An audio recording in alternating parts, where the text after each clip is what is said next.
Good morning, good day, and good evening. Welcome to welcome to Tech of a Tea, episode 150. I know what I'm doing. I'm a professional. Hi Donald, how's it going? Welcome back to the show.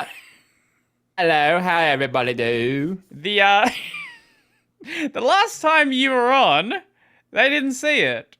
That Oh, was the episode that just mysteriously went missing. yep, when your fucking hard drive consumed all your shit. Nom, nom, nom, nom, nom. Yep. That was yeah. Let's hope that It's like, doesn't happen anytime in the future. That'll be good. you're just like, this is fine. That's okay. I I didn't lose that much. Like I didn't lose anything important. Okay, relatively so. Like I lost maybe like I think I lost like 6 videos. I lost the podcast and a couple of other little things. But that's all stuff that I can recover. The podcast was the annoying one because that was like, this isn't planned out or anything. We just go and like fucking, go and run with it. Mm. Don't lose data. Just make sure you have backups of stuff. Make sure are doing stuff in a, sensible way with your data management. My audio needs to be brought down just a touch. What was my response when you said that? I was like, about to hop on that Butterfest snapshot train. Yeah, boy. Yeah, a lot of people started being like, hey, why don't you use Butterfest now? Why don't you use this? Why don't you use that? Like, mate, I just want my system to work. I'll deal with, like, any other sort of thing later. Right now, get the data off that drive, get it onto a drive that I know is safe. I'm gonna just use ext4 because I know how to set it up. I know it works. I'll deal with the other things that might be better later. That's what matters now. How you doing, man? How was your Christmas? How was your New Year's? Um, the Christmas breaks. I've basically been off work since like the week of Christmas up until today. The start of it was a little fucked because an ice storm came through and knocked our power out for 4 days. Oh yeah, the US has been going through that, hasn't it? Yeah, that was kind of fucked. So we basically were trying not to freeze for 3 fucking days. Oh, fun. But after that, it was fine. It was great. Mm-hmm. Just play a lot of games and worked on that little side project that I got an idea for. We'll talk about later. One of the games I actually got on a whim, I was surprised how much I liked that game actually. It was Marvel Midnight Suns. I've seen like ads for it all over the place. I have no idea what this game is. Basically it's a game where you play as like a character that's not like an actual like canonical Marvel character. I think it's just for that story. Yeah. And you basically end up working with a lot of Marvel characters in what I assume is like a story that's unique to that game. Yep. And it's a turn-based combat, and there's like a card element where all your attacks are cards that you draw and stuff. Okay. So like it's just basically it's a strategy game that involves cards. So there's kind of like that little like scratches that like collector itch if you like card related things. I like the combat a lot. And the way they do the characters in that game, even if you're somebody who like really knows jack shit about Marvel or any of the Marvel heroes, if they tell you enough about them that you know who they are, like how they are the way they are now, and like what they are. Yep. I was trying to find a gameplay footage on the Steam page, but this just all cinematic trailers. Didn't work out very well. Midnight Sun gameplay. Let's have a look. Here we go. IGN saved the day. Show me something. I instantly skip ahead straight into cutscene. Okay. I don't care at all about Marvel stuff. Like I'm not. I mean, I know like why I was growing up. Like I watched like anime stuff, but I'm not like I'm not like a big Marvel fanboy. Yeah. I just know certain characters. But yeah, like there was there was like a good mix of they were characters that, again, I'm not a Marvel fanboy. I had no fucking clue who the hell they even were, but they explained who they were enough that I got the gist of like what makes them unique. But Right, then right. the other characters that I did know about from watching anime stuff when I was younger, they did them like really well. Like I was like, yeah, that's definitely Iron Man. Yep, That's yep. definitely Spider-Man. This is the way they act and stuff. Yeah. Right, right, right. So you've been It's enjoying like that Iron then? Man. Yeah, because like Iron Man's snarky as fuck. Yep, yep, yep. Spider-Man won't shut the fuck up. Yeah. Yep, yep, yep, yep. So you just picked that up just like out of nowhere, like wasn't even planning to get it? Um, got interested in it because I got recommended a video randomly that was like a build guide on one of the characters. That's I one was way to like, get into a this game. yeah, I was like, oh, this looks really cool actually. So I just bought it at a whim from Walmart and played. And I was like, oh shit, I actually really like this game. I've got way too many games on my my list of games to play. Oh Maybe yeah. I'll play it at some point, but when you're into JRPGs, you know, they can absorb a lot of your time without much challenge. Oh yeah. Right now, I started playing through this.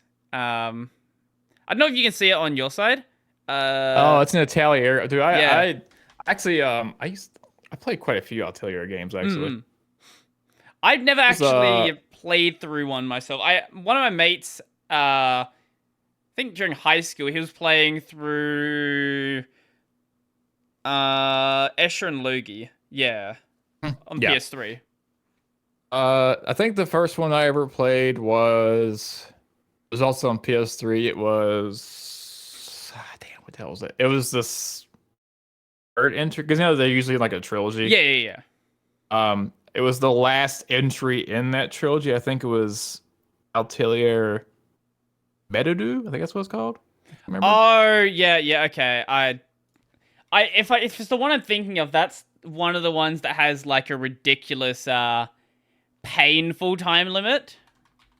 Yes, it does. Yes. There's a hard cutoff that once you cut off, like the game. Yeah, no, this one has a time limit as well, but everyone's like, oh yeah, you'll finish the game with like, I'll finish like the exam part with like 150 days left.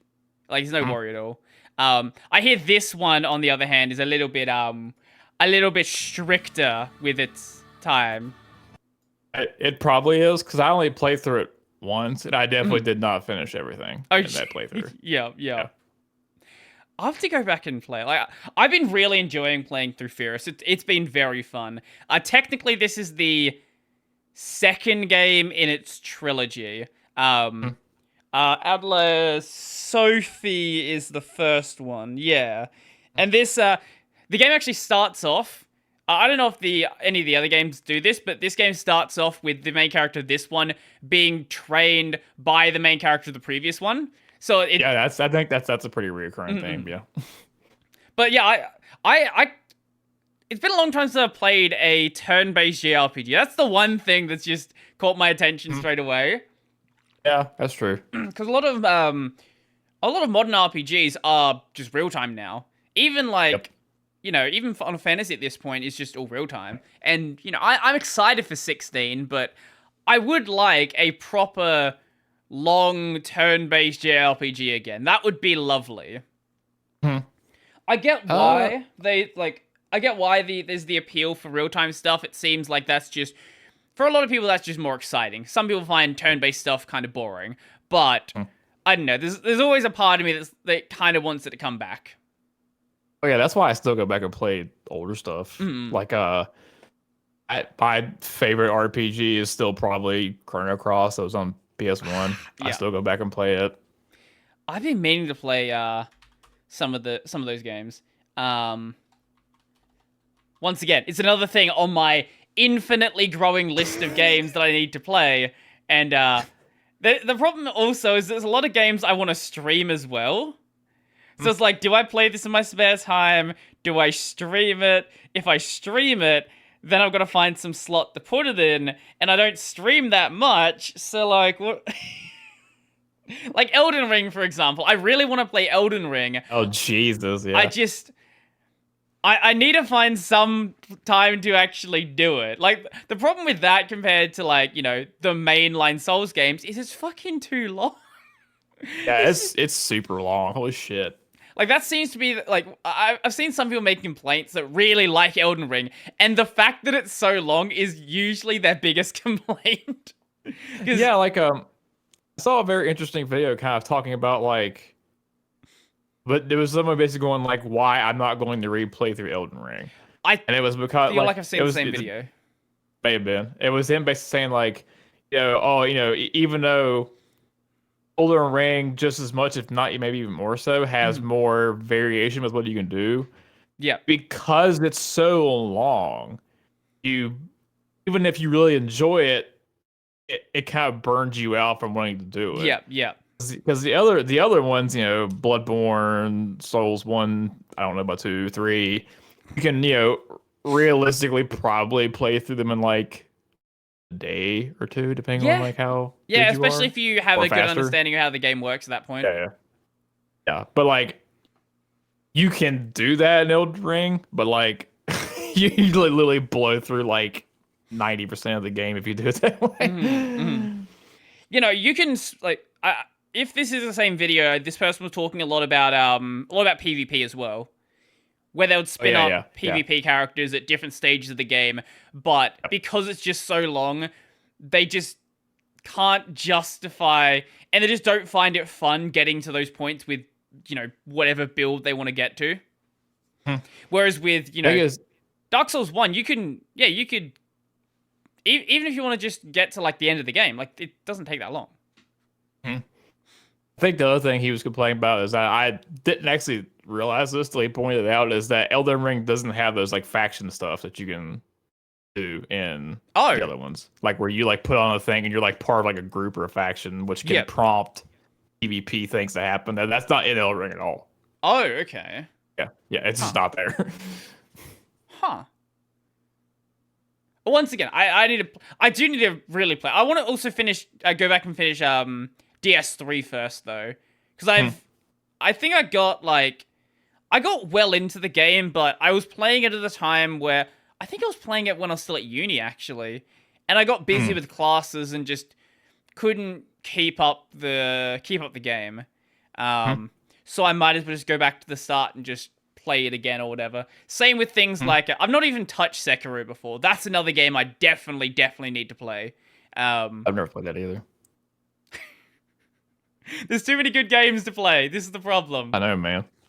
Like, it'd be one thing if there was a lot of games and most of them were terrible, but no, that's not the world we live in right now. And then there's games that are coming out where it's like, I want to play this as well, like Wukong Black Myth, when that eventually comes out. Oh yeah. I'm absolutely playing that. And then at least maybe you have a little bit of an advantage over someone who's like more my age, because it's like there's still like a bunch of games from when I was younger that I'm like, I want to go back and play this 64 game or this Super Nintendo game. That's fair. No, okay. There are some, like, I don't think there's any N64 games I want to go back and play, but there are some.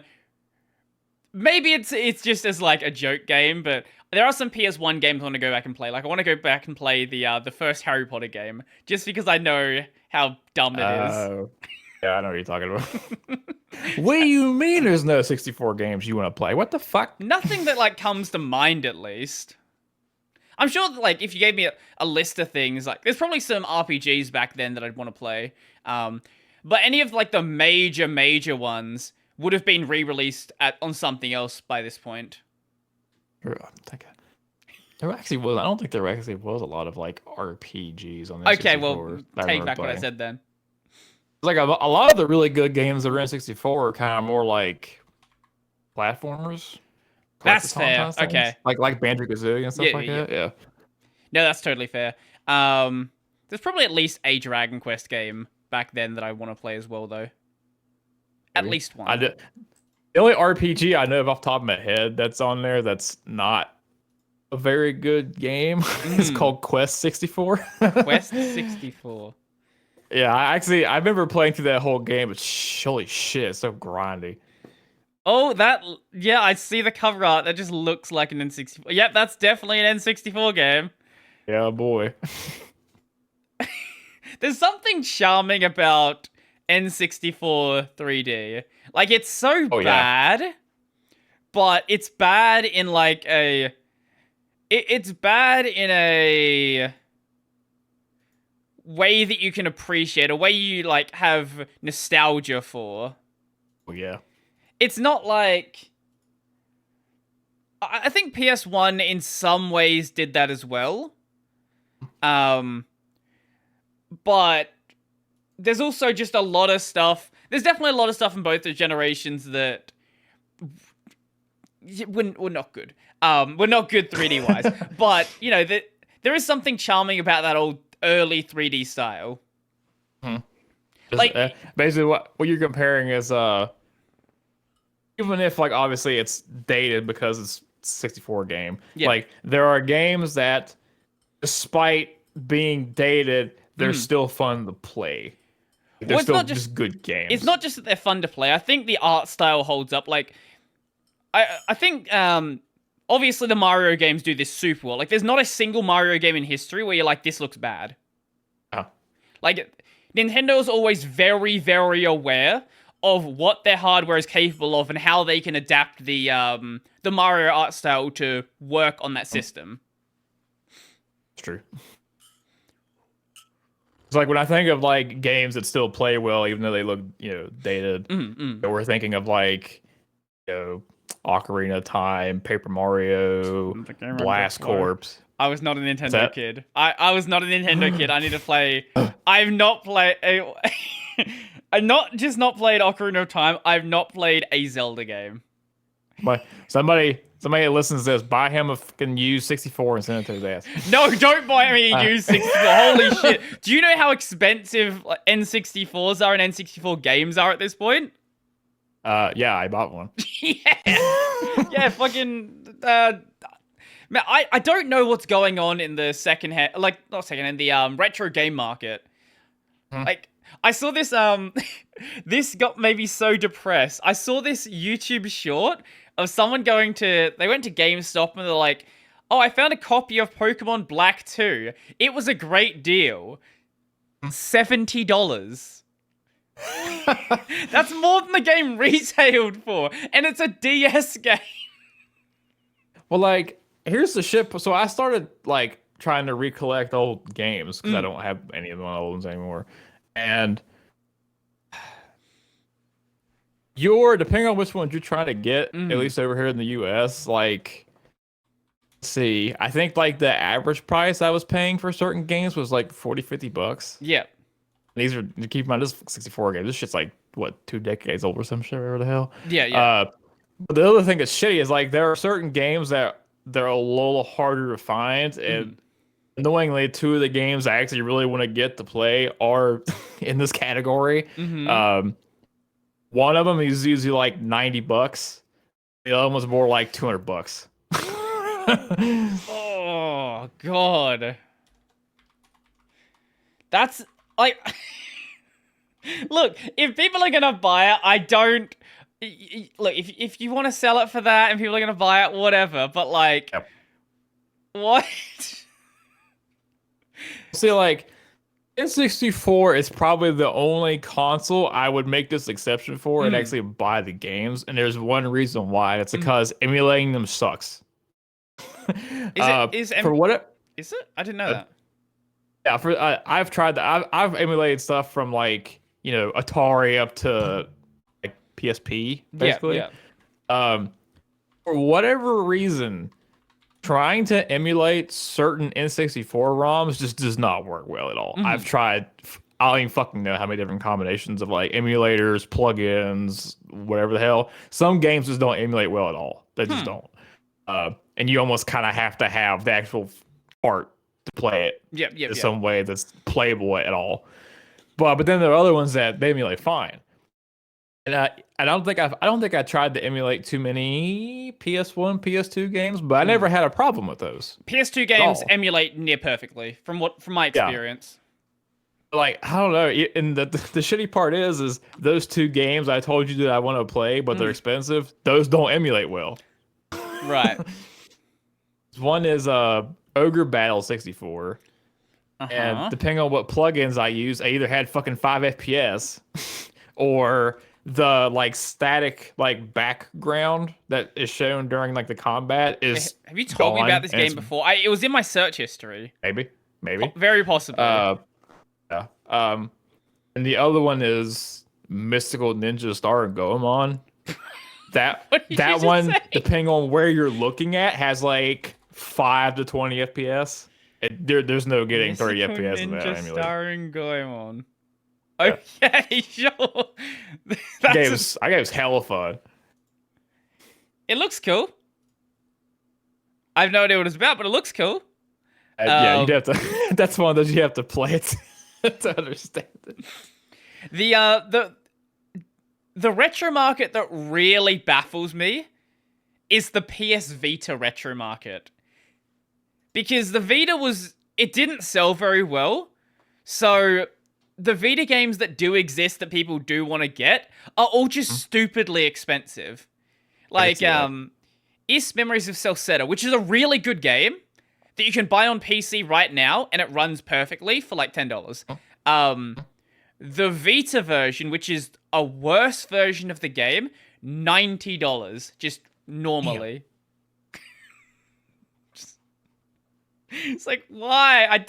Actually, the one that really confuses me is whenever people are trying to sell, like, you know, old Mario games, which always sell like millions and millions of copies. It's not rare at all, but it's always like, yes, this is perfect in box, $10,000. Like, what? What do you mean? The only Mario game I know off the top of my head that's expensive, and it's because of what console it's for, is Paper Mario: The Thousand Year Door. It's on GameCube. Okay. GameCube just didn't sell quite as much as some of the other ones, so a lot of the GameCube games are just more expensive in general. Right. I've never actually played a Paper Mario game. I should do that. Oh yeah, oh god, you have to. Those are super good little turn-based RPGs. Yeah, the only spin-off Mario game I've played is just called Super Mario RPG. Oh, on Super NES, yeah. Maybe it's not that one. Or maybe it got re-released on... No, it wasn't that... There was a... Unless it got re-released on DS, there was a DS game that was a Mario RPG. You're probably talking about... There is a series of Mario RPG games. It's like Mario and Luigi. Yeah. You're probably talking about, yeah. That might be it instead. I don't remember which one it was, but it was really fun. Like, I like the idea of a Mario RPG. Like, it as much as, you know, mainline games are cool, it's neat when they do experiment with other types of games like that, and they actually just turn out to just be really good games. The funny part is pretty much every single RPG they've made based on Mario is actually really good. That's what I've heard. I think whatever the latest version of Paper Mario was, the Origami King or whatever, I heard that one wasn't good. Paper Mario Origami King. Yeah, it is Origami King. That's on the Switch. It's got high... It's got a high Metacritic, but we don't trust the reviewers. It's got a user score of 7. It's not that bad, but it's definitely not like a god tier game by the sounds of it. Yeah, I think maybe I was probably being a bit exaggerated. I said like not very good. It seems like it's just more mid than compared to the past Paper Mario games. It's not as good. Yeah, it's not like this game that can be remembered till the end of time, basically. Yeah, because the first two Paper Mario games are like console defining games on those consoles. Yeah, I definitely go back and play them. Just because I look, as I said, I'm not a Nintendo kid. There were so many exclusive Nintendo titles that I never got a chance to play. Because when I was a kid, I only had, my first console was a PS2. A little bit later, I got an original Xbox. I got a Game Boy Micro, which is basically Game Boy Advance, but just this tiny little thing. Then I got a DS and eventually got a PS3, PS4, so on and so forth. I've played some Atari games because my aunt or something like that had an Atari that she just had sitting around in a like what do you call it, like game room since like the Atari came out. But anything in between that range, I pretty much haven't touched unless it got like a remake or a re-release on something newer. Man, we need to culturally enrich your retro game repertoire there. Oh, absolutely. How does it make you feel that people are starting to call like the PS3 retro? I mean, it's like, yeah, that doesn't surprise me, actually. It's technically not wrong, but it does bother me a little bit.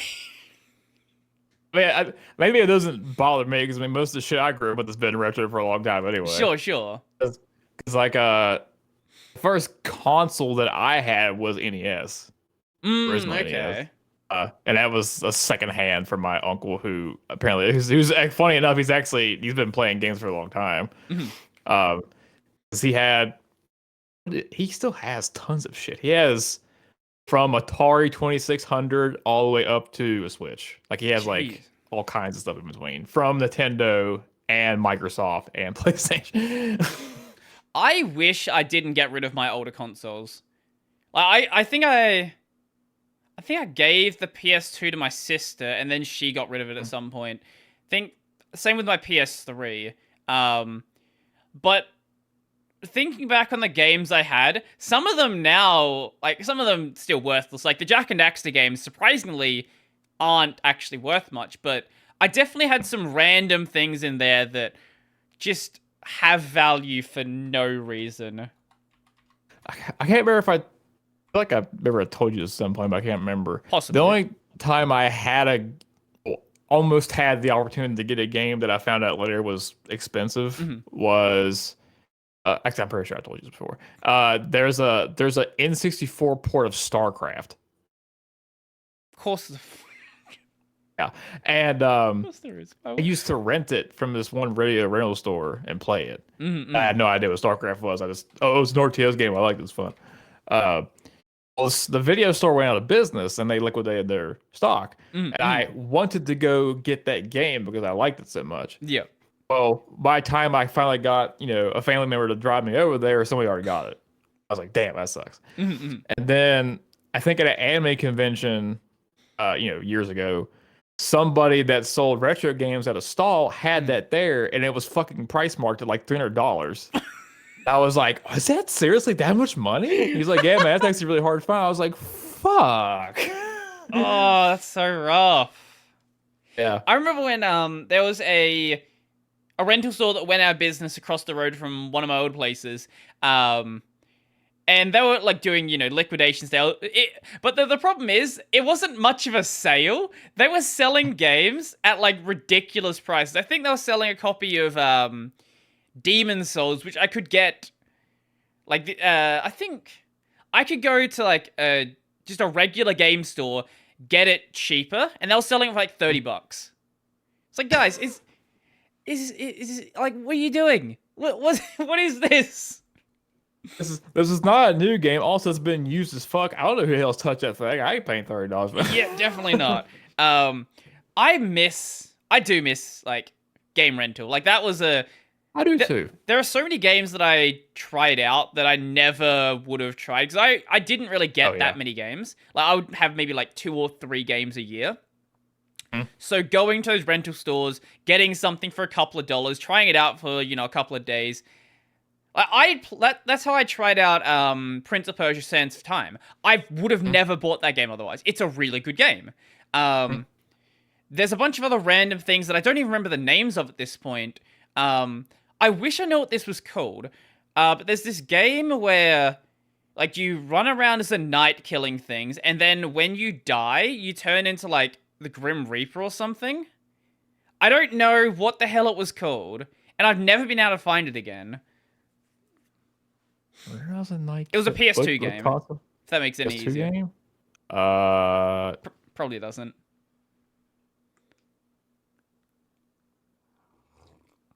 I feel like I know what you're talking about. I don't even know if this this game's a real game. I have a memory of playing this game and really loving it. I don't even know if it was real. Are you loose? I don't remember if it was a real thing. But also, like,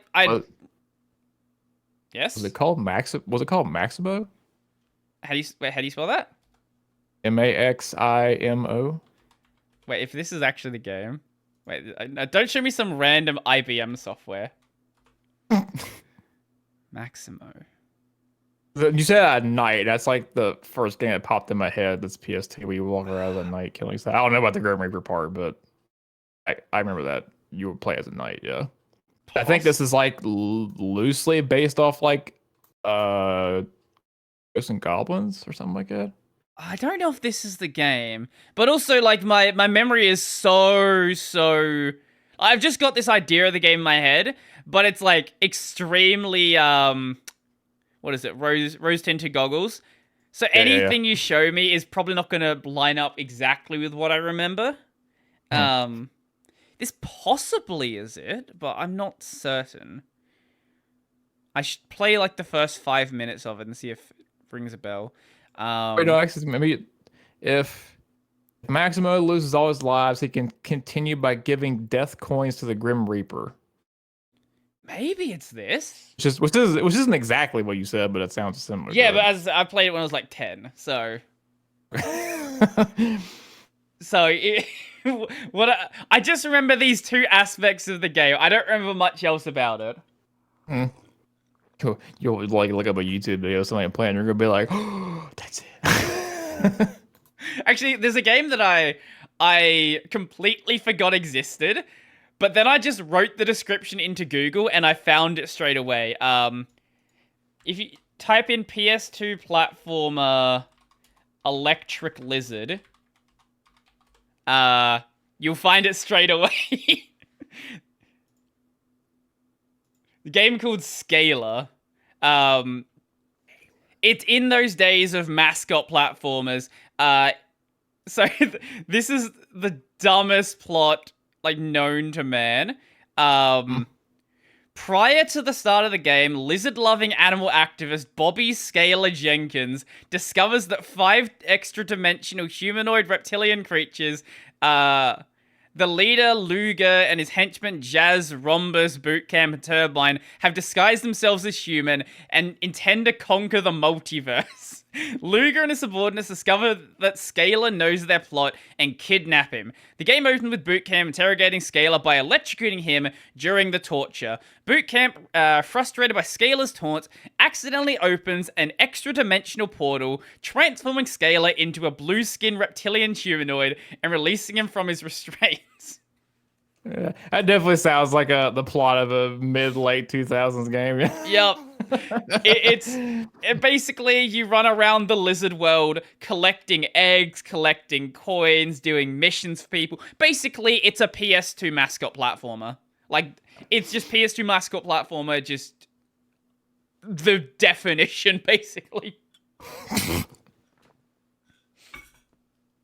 That's another thing I do miss, the days of mascot platformers. Like, nowadays, you still have plenty of platformers, but what happened to, jumping around as a lizard or jumping around as a fox? Like, where did that go? Or, like, Banjo and Kazooie and things like that. Like, did you ever play the game that got kickstarted by a lot of the devs that worked on Banjo-Kazooie called Ukulele? I didn't know. Played it a little bit. I heard like mixed things about it. Yeah, it's you can definitely tell it feels a lot like a Banjo-Kazooie game. Yeah, like a lot of the humor and the way it's presented is very similar. But there was okay. What was the thing that was throwing me off about it was before you get into that, it's currently 90% off on Steam. So I might just buy it. It's like $6. The thing that throws me off about that kind of feels a little weird is So one of the ways you progress in that game is you have to find like these golden pages are basically the proxy for like the Jiggies where Mega Banjo-Kazooie. Yeah. And rather than having like just like one world that you go into and then you do stuff and you're kind of done, as you find more pages, you can like sort of like open up more of the same world. So, like the very first world, like when you open up like the second part of it, there's kind of like a whole second level that opens up, like a bunch of other stuff. And just like, I don't know what that was, like it kind of threw me off. I was like, oh, there's all this other stuff here that I had no fucking clue about until the page opened up. I don't know, I just felt really weird. Huh. Can't describe it. Well, it's got a native Linux port and a platinum rating on Proton DB, so maybe I could try it out. I don't know. Yeah, if you get bored one day for streaming, you want to take a break from the stuff you're playing. It's like, all right, we're gonna meme and play this thing. Yeah, but I've also got like I want to go play the first Harry Potter game, so that's also a meme game I want to play. Well, yeah, I mean, you play the real meme games first, and if you run out of ideas, you that's fair. do that one. Actually, that actually opens up an interesting topic. Have you noticed that a lot of the games that have been trying? Well, I can only think of two, but I'm sure there's probably more. The two games I know of that were like supposed to be like spiritual reboots of old series just like didn't pan out super well. So there's Ukulele, which is like okay from what people seem to say. And the other one's the Mega Man one? Yep. Mighty Number 9. Yeah.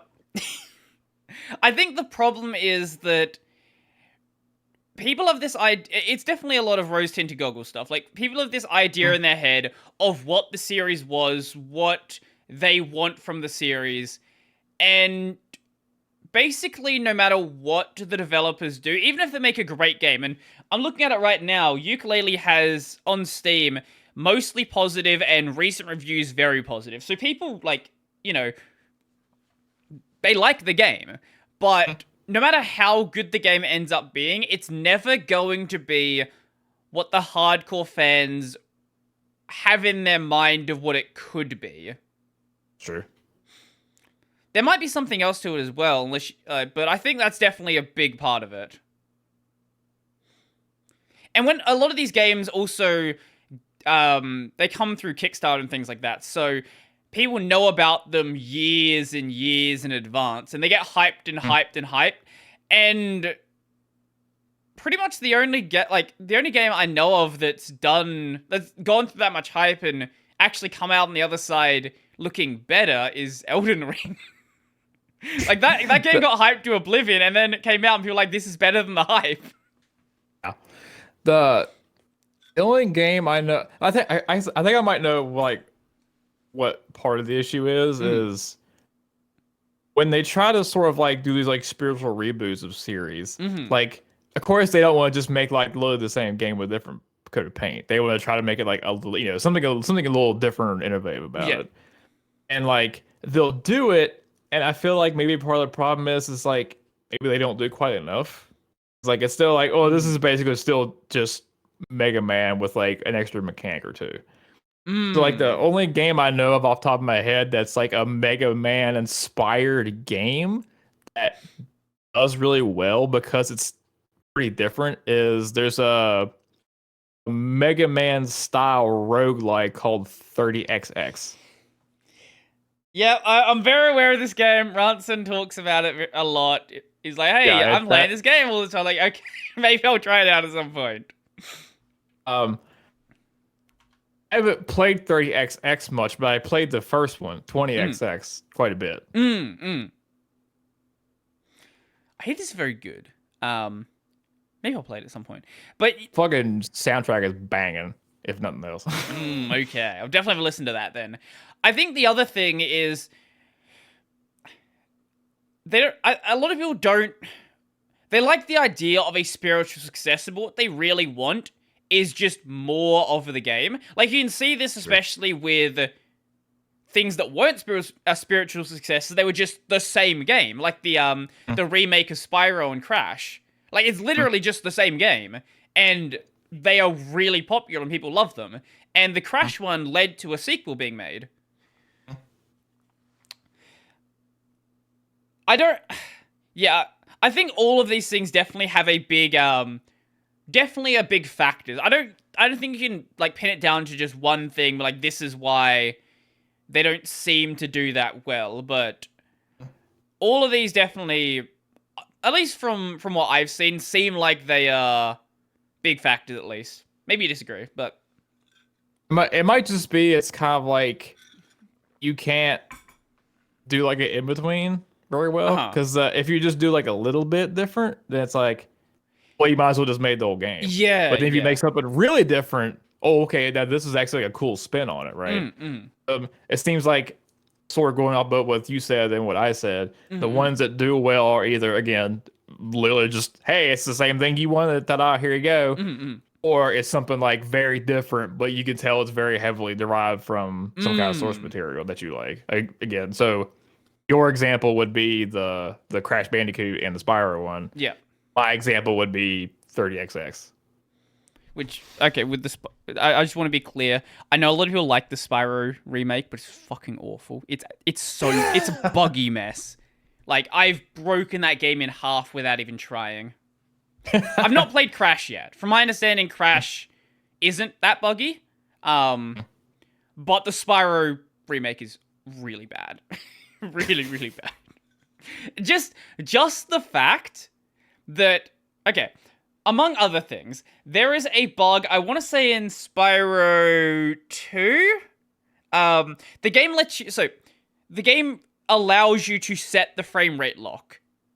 You don't want to set the frame rate lock to anything besides 50, I believe. Because some of the AI breaks on any other frame rate. Oh no. Like, there are doors that are supposed to automatically open. They just don't.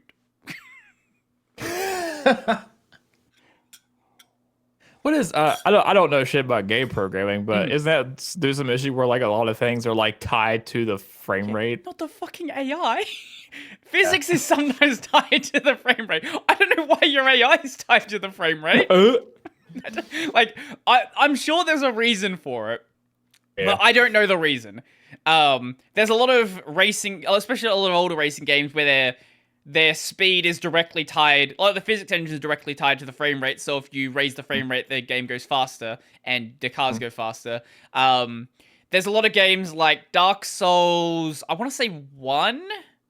Yeah, Dark Souls 1, where the collision is tied to the frame rate, so if you double it, sometimes when you go down a ladder, you go through the floor, which is a problem. But yeah, why your AI would be affected, I would have to, ask someone who works at Toys for Bob why the hell that happens. It could be like an unrelated issue and the frame rate just happens to be the cause. I don't know. I don't know. It's definitely amusing when it happened, because I stood there for like 10 minutes waiting for the door to open and it didn't. And it's not even a Proton issue. Like, I'd be fine if it was a weird Proton issue. Like with the DMC games. Like, I think DMC... I don't know if DMC 3 does this, but DMC 1 and 2, some of the cutscenes just don't play on Proton because they're in a weird codec. That's fine. But when it's a problem just with the game, and it just never got patched, like, why is this like this? Just fix it. To ask, can't remember his name now. You remember, like, you talked to a guy who's like an indie game dev like a long time ago. Tim Creef? Yes. Yeah. Well, he works with Godot, so I don't know what his specific practices are. I don't know what sort of crunch they were under when they made the Spyro remakes. Like, it could have been developer oversight. It could have been they just didn't have time to work on this specific thing. Like, they knew about the problem and just like, well, you're just gonna leave it there. I don't really know, and I don't know what sort of support cycle they had after the game either. What I know is that now the bug is still in the game, which is great.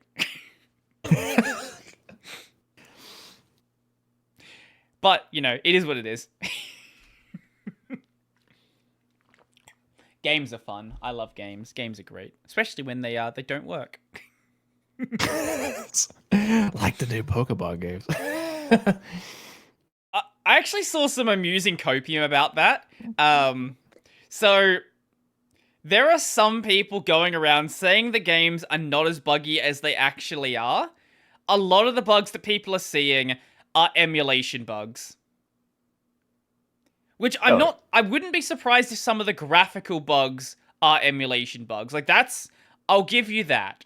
But I don't think issues with, like, you know, backwards long jump is an emulation bug, or falling through the world is an emulation bug. Like, those seem to... sorry? So wait, were people saying that those bugs that we're seeing were because it was being emulated? There were some people that were saying, they were saying that the extent of the bugs we're seeing is because of the emulation. The funny thing about the emulation is, if people were emulating it, the frame rate wouldn't be as bad. Yeah, it runs better emulated. There's someone who made like a 4K upscale, and it runs at a solid 60 FPS.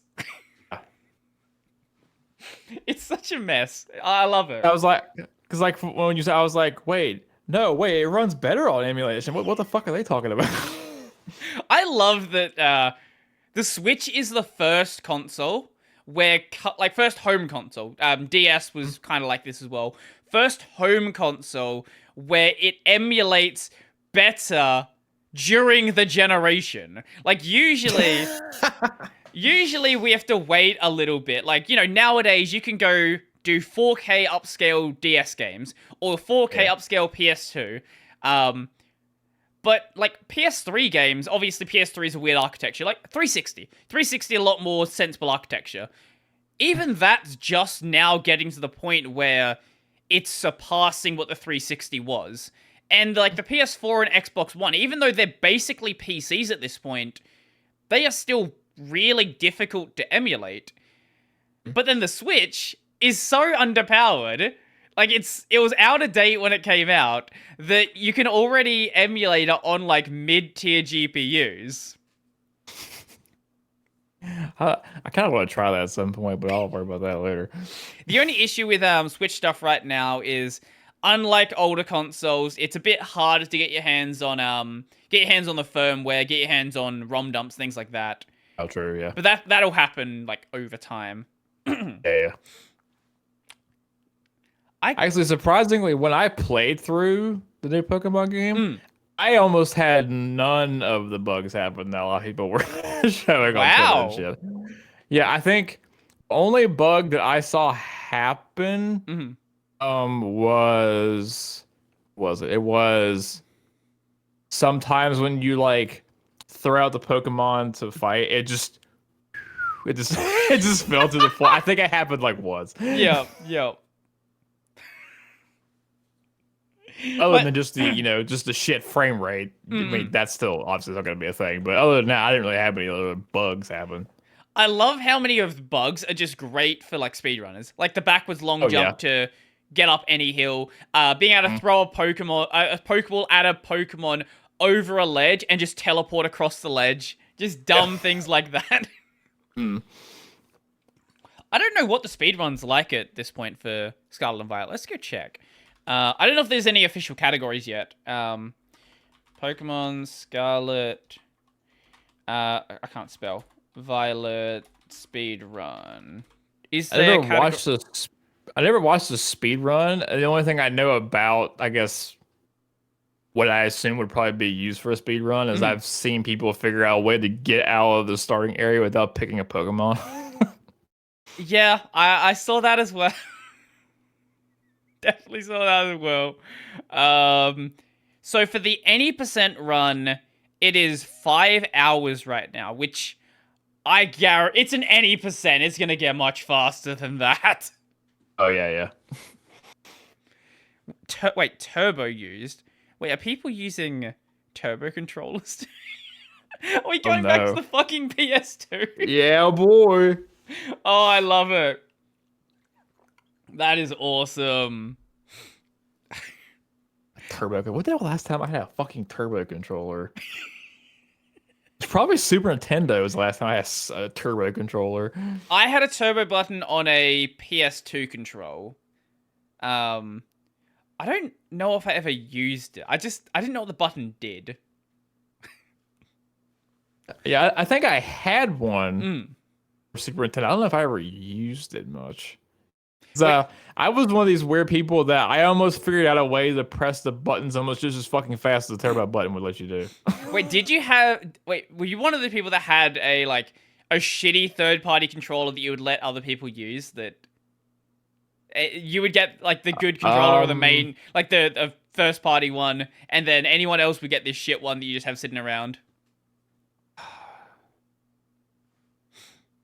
I didn't. I know someone that did though. Okay. Because I went through a couple of third-party PS2 controllers, and I did have a couple that were not that were definitely not good. Good old Mad Cats. Progenitors of shit. I had a friend who was actually a fan of Mad Cats. Like he didn't just have them because he actually got them on purpose.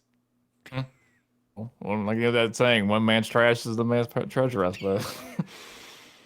Like, Mad Cats is still around. What are they even making nowadays? Is it anything sensible?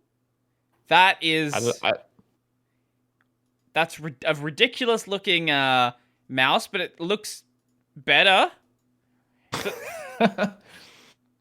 I think this should take you to it. Yes. That just looks like a gamer mouse now. It's not even that crazy of a gamer mouse. Yeah, I think I looked them up one time when I was bored, and I was like, oh, they're basically just like knockoff Razer and other stuff now, it seems like. Yeah, I'm pretty much full in on Logitech at this point. Mainly just because Logitech stuff you can actually configure properly under Linux. I'd be happy to use Razer stuff. I know Razer's got this reputation, you know, is Razer stuff's gonna break, it's bad quality or whatever. Like, I've used Razer stuff in the past, and at least back then it was pretty good. Yeah, I don't think I've ever had a piece of Razer peripheral just like take a shit earlier than I thought it normally would. No, not really. It may just be that, like, you know, Razer's on top, and, you know, you always gotta... There's always gonna be people that hate whatever is the cool thing to use.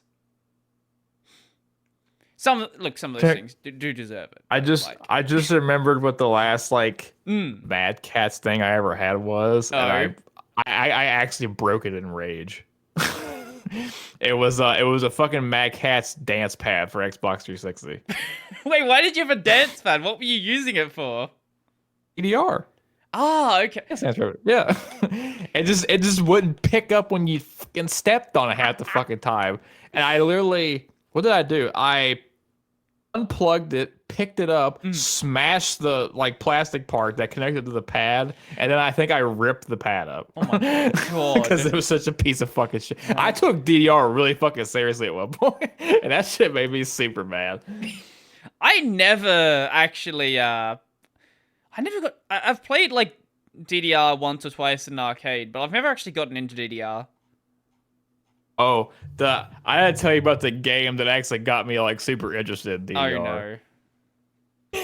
It was I think it was that Wii? I think it was Wii. Mm-hmm. There was a Mario spin-off DDR game. It's so bad. What? Mario? I can't remember what it's called. Dance Dance Revolution Mario Mix. Yeah, that's it. What the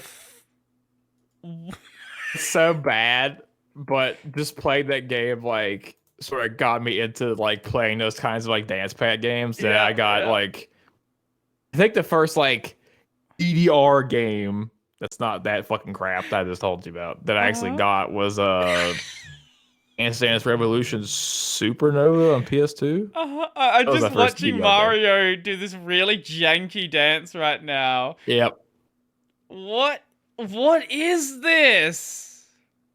I played it in the lobby of the community college that I used to go to.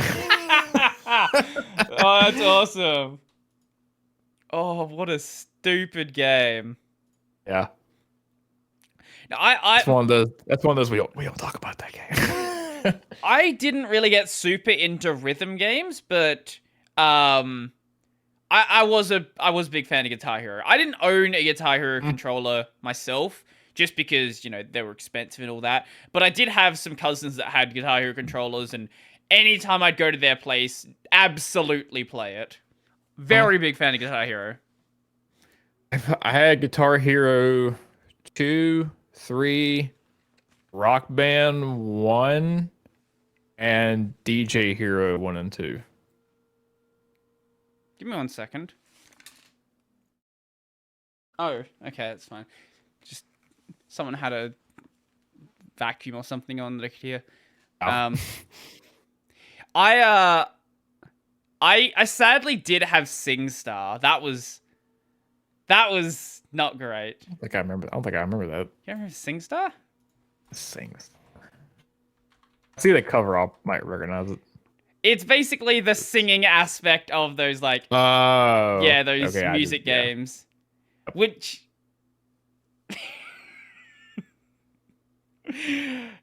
you know, it's not good. I mean, they tried. This is like one of those tried. super early games, kind of like that. Yeah. What I realized much later when trying out these games is the singing doesn't actually matter. It just matters the pitch you're at. Bitch. Yep. So nowadays, even a lot of like the super new ones, but even a lot of like the later like Rock Band and Guitar Hero games that was still the same way. Yeah. I think the last time I played a game like that, it was like a New Year's party a couple of years back. Everyone was drunk, which is the best way to play those games. Yeah, boy. Never look. I respect people who get super into Guitar Hero or Rock Band or anything like that, and you actually become good at playing the instruments. But no, so I'm not going to do that. I'm definitely not going to do that. It's a party game through and through for me. Same with things like Smash. I get it. People like getting good at these games, but like, that's not for me. That's definitely not for me. I'm going to go play something else, and you can go ruin all the fun when you become too good at these games. Yeah. Or like, you get at least you get good enough and you make the wrong people angry when you beat them. That was a problem at a gaming club we had back at college. Okay. Yeah. There was there was a couple of there was probably 3 or 4 people in there who were like what I assume are like above average or better at Smash. Yeah. There were two or three people in there that I'm not using this word to be mean, like they actually were. They were autistic. And one of them had a really fucking bad temper problem. There were 2 incidences where he got super pissed that this one dude beat him. One time he just broke the controller. It wasn't his controller, by the way. It was someone else's controller. Yeah. And the second time he threw the controller at the person. Yeah, I had someone exactly like this I mean, in my gaming club at uni as well. But the funny thing is, this guy also played Smash all the time. So there's no reason for him to have been bad. He's just bad at the game. Like, he skipped class to play Smash sometimes, but was just really bad at the game. I think at least one of these dudes, they were like that too. They played the game literally all the time, but they just didn't improve past a certain point. They hit a ceiling and they were stuck there. Maybe they're just playing bad character. Gotta go with the meta. Always pick the meta. God. Well, the funny part is I was the one that usually played bad characters. Bad characters are the fun characters. Like, I don't know why you'd want to always just do like meta stuff all the time.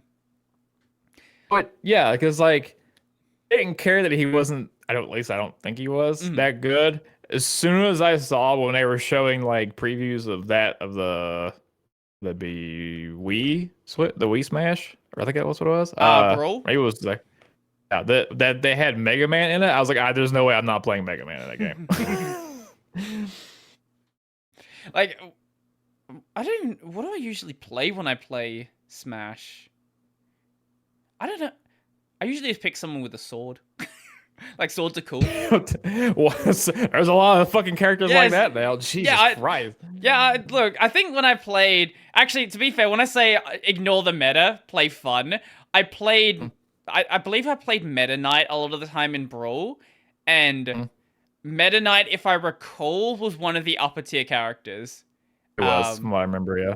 Yeah. So ignore what I'm saying, but like, you know, sometimes the dumb characters are not the meta characters as well. Like, one of the games where, I think the first game where I really I noticed how much people care about the meta is when I got into Battlefield 3.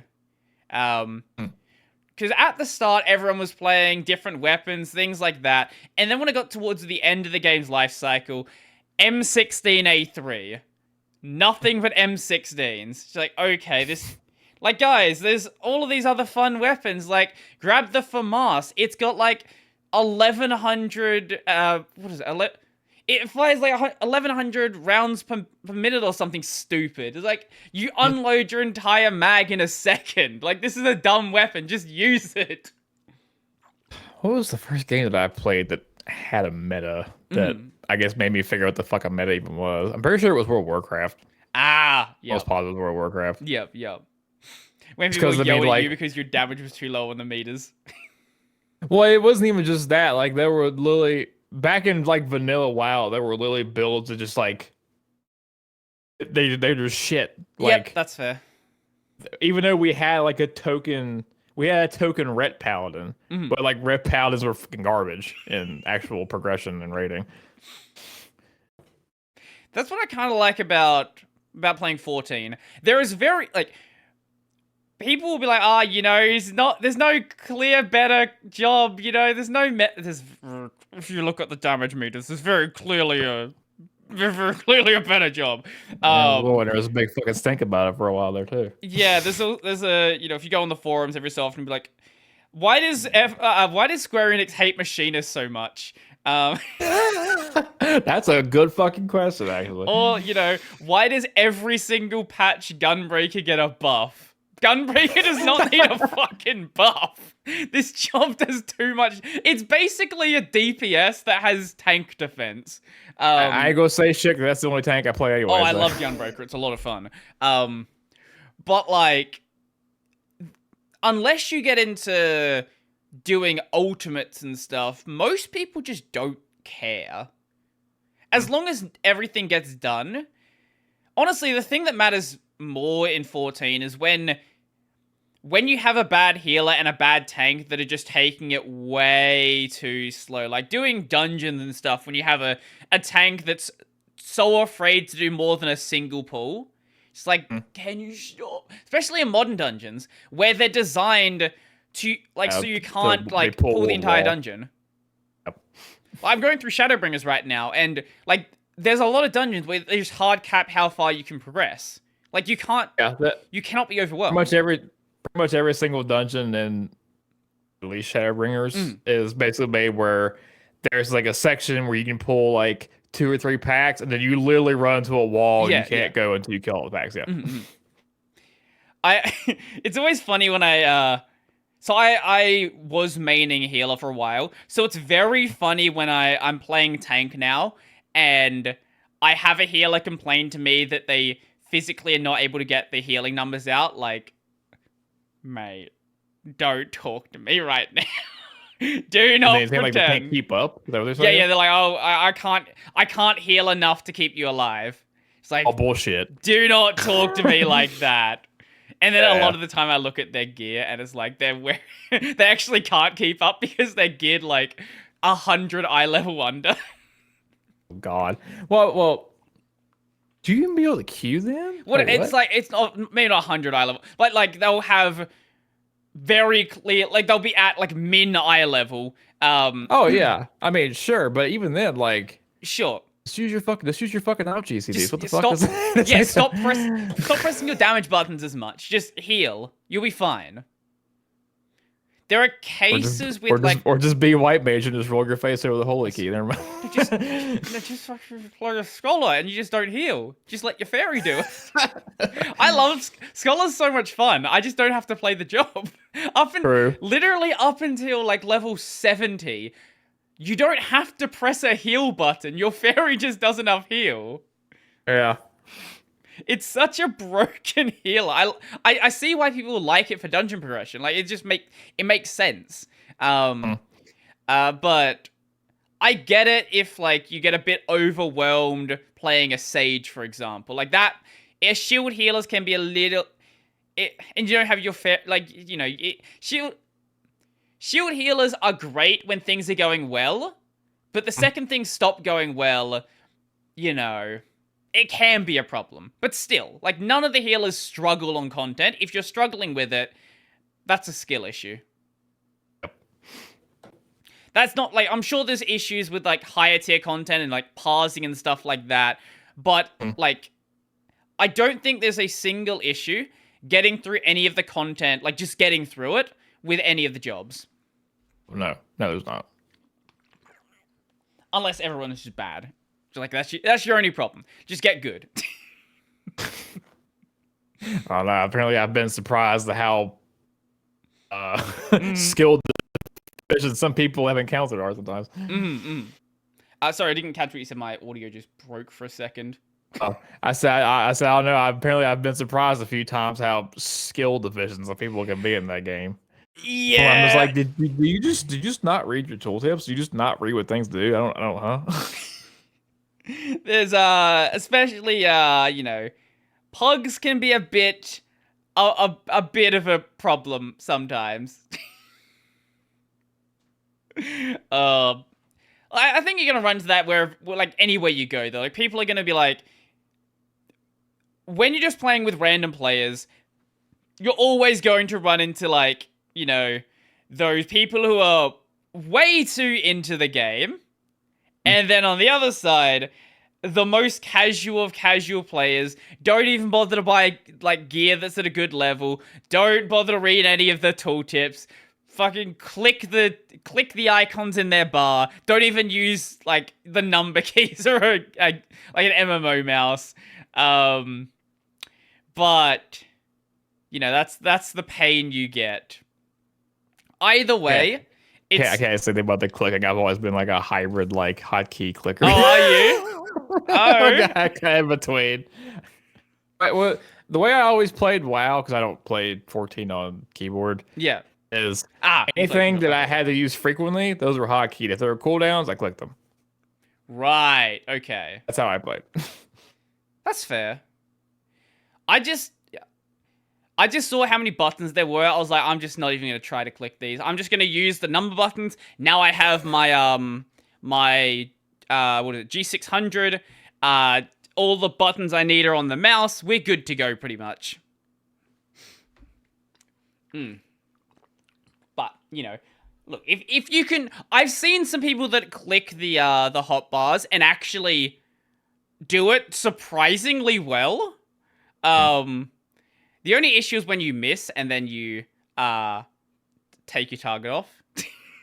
At least nowadays there's the auto retarget thing, but when that didn't exist, yeah, that could be a bit of a problem.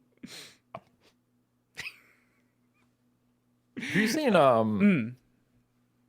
seen I guess it's like mods for 14 that change like class animations and stuff? I have seen quite a few of them. Those are I've seen like a few of them. I was like, those are super fucking cool. They should. That would be something that Swings could actually put in that game to actually monetize it a little bit better. Actually, if they really wanted to, was make it so that you could hot swap out like animations and stuff. Yeah, like do or even do like partnerships with the games. Like, hey, you can buy. Like, I saw this one that was a DMC animation for Dark Knight, I want to say.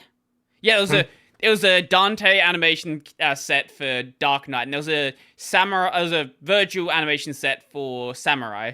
And they both look really, really good. And like having some sort of collaboration with those other IPs would be neat. The issue is that, there's already people that say that 14's not even really a Final Fantasy game. It's just basically like a Final Fantasy, it's a Final Fantasy theme park at this point. Yeah. And that just throw that in the bin even further. Now it's not even a Final Fantasy theme park. It's just a theme park for anything. That's what you see in a lot of Korean games where they'll just have collabs with just anything. Well, Phantasy Star Online 2 is like that. Yeah, Phantasy Star Online 2 is definitely like that. I think they just did a collab with Melty Blood a while back. Sure. Okay. Why not? I was like, what the fuck is a fighting game? What the fuck? There was a short period of time where I was like, I'm gonna go try out Phantasy Star 2, because there was the new whatever it is, the new expansion, New Genesis, that thingy. And then I looked at the download size and it was like 110 gig. I was like, I'm not gonna. Maybe let's not do that. Well, it's probably a better idea that you didn't do that. So here's. New Genesis looks great. But the problem is they released that shit way too early. Right. So there are tons of things that just exist in the base game that just don't exist in New Genesis. There's no player. I think there is now, but there was no player housing for 2 fucking years or something. Just a lot of the stuff that's in base game is not in New Genesis, and you just. I know for a long while there, it just felt like this is just this isn't even a done game. I feel like I'm basically paying to beta test your fucking game with this boy. Right. Yeah. Okay. Isn't that how it feels to play a lot of MMOs though? Nothing's ever finished. Especially if you go outside of the big MMOs, start playing a lot of the smaller ones. She's well. Is what it is. Experience it as it is, and experience it as it slowly, progressively gets to a complete state. But, is what it is. Yes. Actually, I saw this really dumb thing recently. I'll send you a link to it. Oh. So, you know how, everything, on the face of the planet eventually gets a Doom port? This is not a Doom port to Unity, okay? That's not what this is. This is a Doom port to the Unity editor, specifically running it inside of your editor window. What the fuck? I need to take a break while I'm doing work on my game. I'm just gonna play Doom. What even is this? Why does this happen? I get the Doom port meme. It's great, but of all things, I don't understand. I genuinely don't understand. I need it for a reference. But to be fair, if I was in a game development class in high school or something, I might be playing it. I've talked about it plenty of times, but during high school and even during class, there were plenty of times where, because all of us had laptops, we were just playing games. Yeah. We're just Halo 1, COD 4, Urban Terror. Just gonna chill, basically. Screw your work, I'm gonna play games. That would have been high school. That's how my I was in a class that was just called Cisco, which is basically was a high school equivalent of learning how intro computer and networking stuff. Okay. Literally all we did every single time that we were allowed to go do something over on the actual computer lab part of the room besides just getting like everyone would just get their shit done super fast. Then everyone else would basically just either play RuneScape or watch Flash game movie stuff. Then there was like a group of dudes in the back who would play Last Starcraft, I think. The only problem with us playing RuneScape is my school did have a very lockdown network, so you couldn't get into things like that. But anything local, that's gonna work pretty well. Oh boy. I think nowadays a lot of the schools they've caught up with locking things down, but like in those earlier days of giving people access to computers, a lot of IT departments didn't exactly know what they should be doing. Like, if you work in school IT, you're generally not like the cream of the crop. Not saying that you're like necessarily bad at your job, but like, you know, if you go to become a teacher of, you know, mathematics, there's a reason why you're doing that and not, you know, being a mathematician. If you work in school IT, there's a reason you're working there as opposed to working at some like big data security company. Probably, yeah. And the pay's much lower, so you're gonna, you know, obviously attract much lower quality staff. Lower wage, lower effort. Yeah, boy. Exactly. But yeah, they had no idea what they were doing. They eventually caught on a little bit, and like started blocking down like specific ports that these games would play on. But most of the time, you could just change the port, so it's just like, eh. Yeah. It got so bad at one point that they actually started it like straight up rootkit software they had on the computers. It would just delete the game files.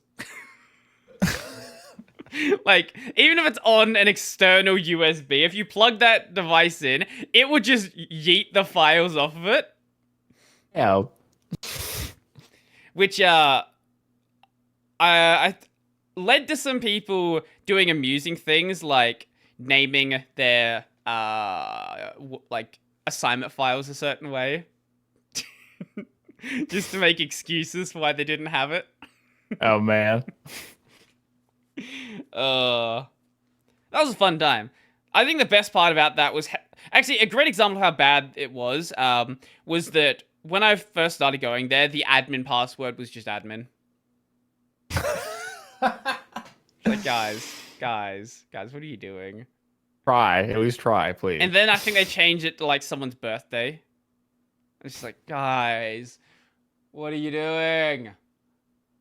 When eventually they set a good password, but the teachers also had like admin passwords as well, and a lot of them were dumb. I don't know why you would give them the admin passwords, but they had admin passwords, and they would just type the password with a student standing over their shoulder sometimes. And there were never complex passwords for the teachers, so it created the exact same problem again. Yep. I love it. I absolutely love it. I miss those times. Sure. How's your streaming going? Well, I've got the Pokemon stream going right now, and also the Kingdom Hearts stream. I think with the Pokemon stream, we just got past Flannery, so the 4th gym. We're on the way to go fight, what's his name? Dad. The normal gym leader in Ruby and Sapphire. Okay, gotcha.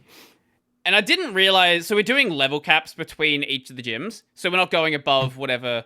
For anyone who doesn't know the stream I'm doing, me and Rogue Ren are doing a Soul Link Nuzlocke. So Nuzlocke, random Pokemon. It's randomized Nuzlocke as well, so if we catch Pokemon and that Pokemon dies, then we can never use that Pokemon again. We get 1 encounter per route. And Soul Link means basically we both catch a Pokemon on that route, and if either of our Pokemon die, then we both lose the Pokemon. But nice. I didn't realize, and we're also playing with level caps, so we can't go over the highest level of the gym leaders Pokemon. I didn't realize how little the level gap was between some of the gyms in this generation. Because there is some like weird backtracking that doesn't exist in the other gens. So Flannery is at like 28, but then the next gym is at 31. Damn, yeah. Usually it's like a 5-level gap, but because there's nothing in between you going back to the normal gym, you just walk straight there. There's just not really encounters you would go through, so there's not really any way to level up much further beyond that. But then I think there's a jump after that to like 40 or something. It's it's really strange. But then with the Kingdom Hearts stream, pretty much it's just going through the game. I've played through this game before, so it's sort of just going back through the story and remembering what's going on. It's a DS game, so the real-time combat's not that difficult. I think I've died like once or twice, and that's just because I literally am not even trying in the combat. I'm just bashing my head against the wall and winning every fight. But I don't know what game I'll play after that. Like, I'm probably not going to go straight into another Kingdom Hearts game. Maybe I could play, like, God of War 1 or something. I've been meaning to do that as well.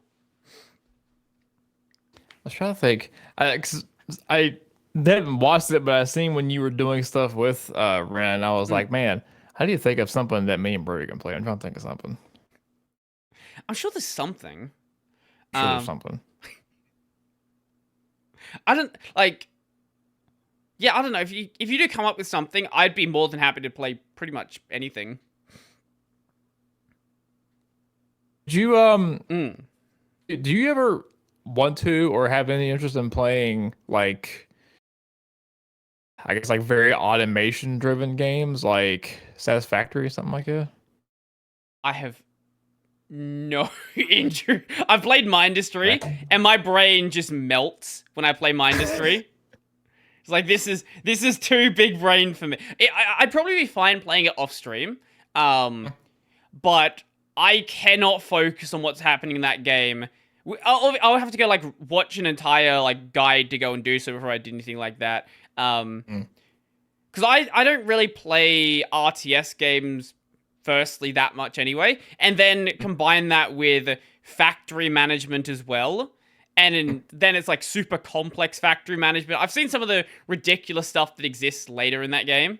And like it's stuff that you would not work out by yourself. Like you have to just be reading the wiki. That's true. But yeah, I respect people who are actually good at those games and can actually stream them as well, but it's not something that I have the knowledge to really make entertaining. Because last time I did stream Mindustry, it was rough. It was very rough. And I was in still like the very, very early tier stuff. But I have to think of something else then. I'm sure there will be something. Like, me and Ren weren't initially going to do a Pokemon Soul Link. We were going to be doing... there was a Tales of game we were going to play over, like, Steam Remote Play together. The issue is that his game over Steam Remote Play ran at, like, 3 FPS. I don't know if that was because of me streaming it or something with Steam Remote Play or Linux or what it was, but yeah, it was not at all playable. If Square Enix ever figures out how to do that whole data center hopping from data centers that are outside your region, we can play Final Fantasy. Where what data center are you playing on right now? Crystal. Wait, what data? I'm on one of the US data centers now. Oh, are you? I had no idea. Yeah, I moved a while back. Wait, am I on Crystal? I don't think I'm on Crystal. No, I'm on Aether. Server you are. I'm on Aether. Okay, what? I can still data hop because you're in the same region, so. I'm on Adamantoise. Well, fucking play Final Fantasy. Look, I'd be up for that. That'd be fun. It's been a while since I streamed any Final Fantasy. And I'm definitely the last time I streamed, I was very bad at the game. I think I was still in like a Realm Reborn back then, and I had no idea what I was doing. Yeah. You were still a baby. Still baby, yeah. Now I've got hundreds upon hundreds of hours in the game. Battle scars. Every so often I run / playtime, and then I get very depressed with how much my playtime says already. I don't know how much playtime I have on there. You don't want to know how much playtime you have on there. I do. Yeah, I was on Oceanic. The issue with... I know someone's going to get... Last time I made a clip of talking about Oceanic, someone in my comment section was like getting all coping about it. Like, oh, it's not that bad here. The reason I left is because you can't queue for things. I was trying to do the second stage of the Stormblood Alliance raid that I'm forgetting the name of. I don't... Lighthouse. Is that the second stage? You said you mean the regular raid or Alliance raid? Alliance raid. Yeah, that's it. Raid around on Lighthouse. Yeah, okay. It took me... I think I queued for 8 hours on Oceanic, and I couldn't get... Damn. There was like 5 other people queuing for it as well. We just couldn't find anything. Because everyone...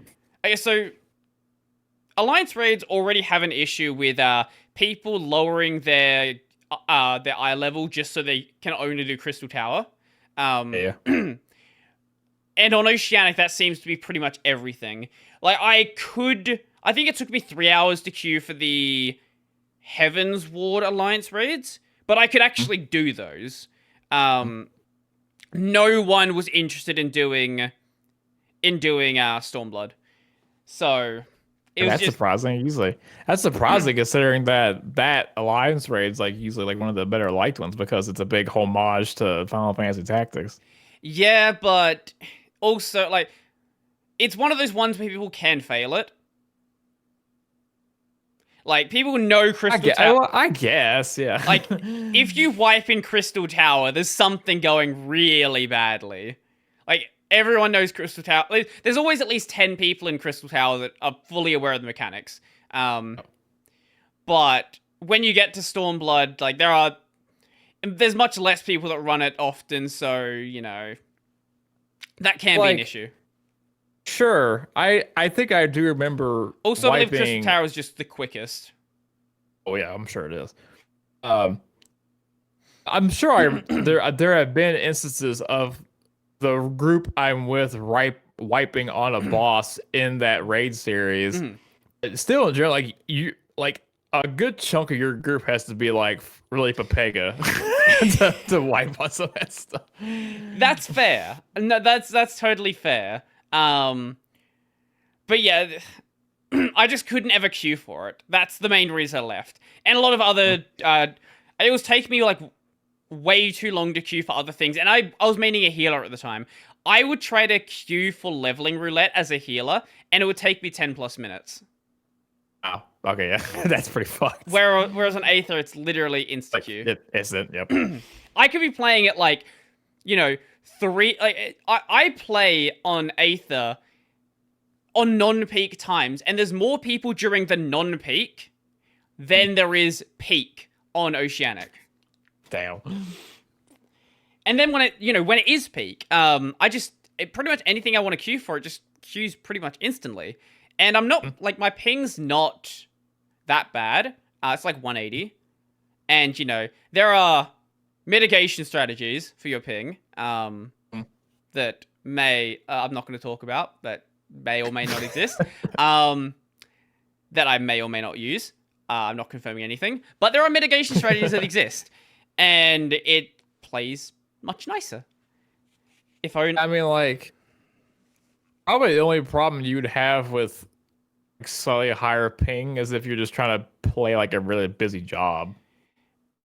Yeah, but as I said, there are mitigation strategies that deal with that. Honestly, like, even if I had good ping, playing a high rotation job is difficult just because the game's designed, like, it's really stupidly. Like, let's just have a 100 millisecond frame animation lock for just no reason. It's like, why is this here? What is the purpose of this? I still love the fact like every time Yoshi P says the game is perfectly playable at like 200 ping or something, it's like you say that you've tested it internally. I don't believe that you've tested it internally if you think you can actually play the game completely fine at 200 ping. Like just stop it. What are you saying? You can play it. I mean, I could, but you're not doing your rotation properly. I could see you doing it. You'd have to just like, you have to make adjustments. Like you got to move out of like telegraphs, like way ahead. The telegraphing's not the issue. Like that's fine. The issue is like dual weaving. Dual weaving's where it becomes a real problem. Okay, yeah. There's no way you could play like machinist at 200 ping. That's not happening. Yeah, Gunbreaker's also a little bit rough. Just a little bit. Especially once you get to the high level Gunbreaker and you're doing your continuation combo, things like that. That's true, yeah. You're just always pressing buttons. You can play it. But it's going to be suboptimal. Which, maybe it's fine with. If you're gonna just be Papagoing your job anyway, like it doesn't. If you're not gonna press the buttons or read them anyway, it doesn't really make a difference. I ain't Prague and Savage. I don't give a fuck. I made the mistake of using what's it called? Duty support. I'd never used it before. I was like, hey, what's this like?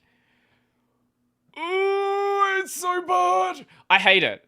I hate duty support because so all of the NPCs you have, they are running min eye level gear, which is fun enough.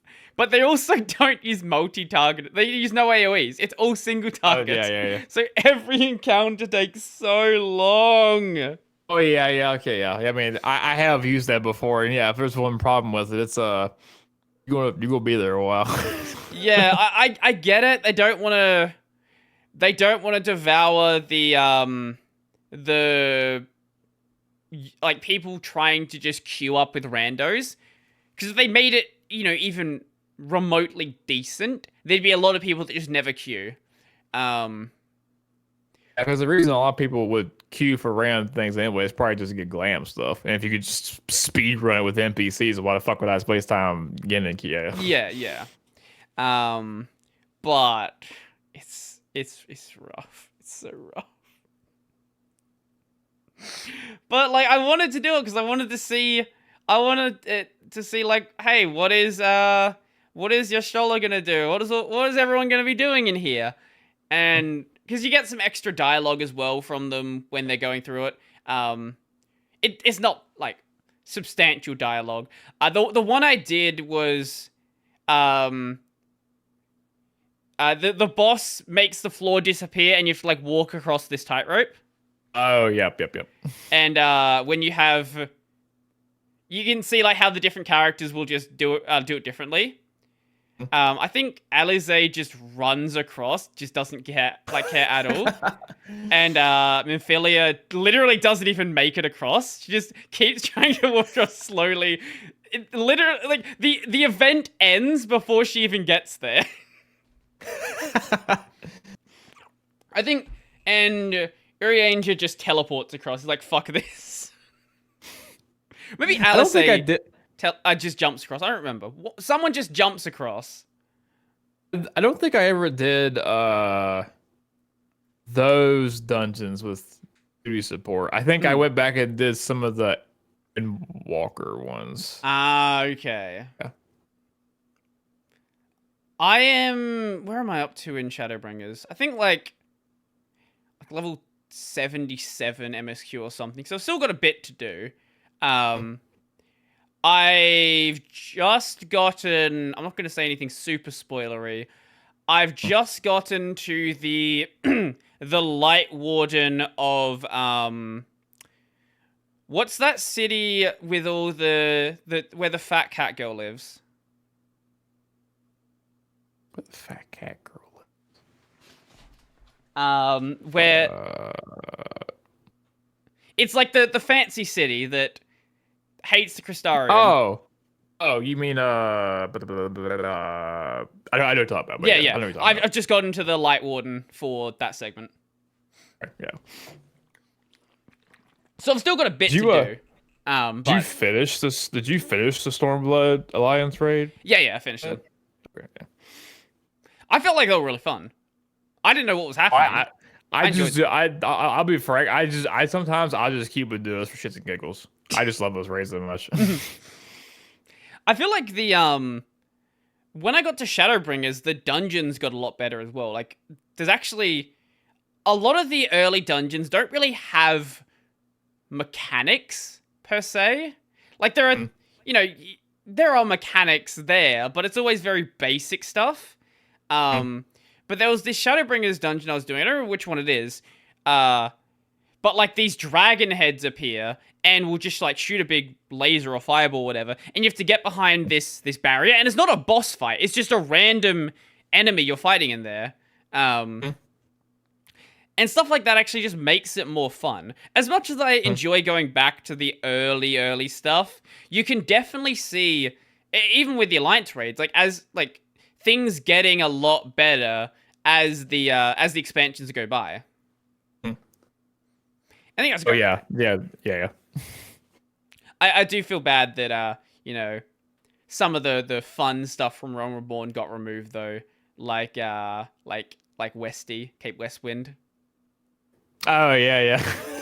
That fuck out that I love it. Actually, I think I remember doing that, and people were memeing about, oh man, I will be making the. Yep, I had the same thing happen. Yeah. Like, I was in the cutscene and someone had posted a macro in chat, and there was like markers all over the arena as well. Oh, they did. Okay, they tried harder than when I did. Yeah.